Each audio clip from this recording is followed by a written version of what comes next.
Good day guys, so for today nga ay may ginawa po akong MI11 Lite 5G Premiera. So tatlong model nga po pala tong MI11 Lite na to. Merong MI11 Lite 5G, meron ding MI11 Lite 5G NE at MI11 Lite 5G Premiera. Ito pong ginagawa ko ay MI11 Lite 5G Premiera po. Napakalaki ng CPU nito.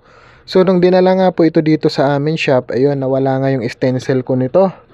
Kasi matagal na akong hindi masyado nakakatanggap ng ganitong Premiera. Hindi kagaya ng 11 Lite 5G tsaka ng NE ay halos araw-araw may tanggap kaming ganun. Pero itong Lite Premiera ay bihira lang po talaga kami, o bihira lang siguro ang mga nakabili ng ganito, kaya bihira lang may mga nagpapa-repair. So ayan, kaya nung may gagawin ako neto, nung hinanap ko ng stencil na gagamitin ay di ko na mahanap or nawala na po.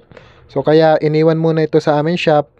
At nag-order pa nga po ako ng stencil upang magawa ito. Mahirap kasi yung i-re-reball ko nito tapos wala yung exact na stencil. So maganda, meron tayong stencil para dito, para isahang gawa lang at hindi mabugbog ang board. And then nang dumating nga po, ginawa ko na po ang Premiera na to. So ang problem nga po pala nito ay deadbolt problem.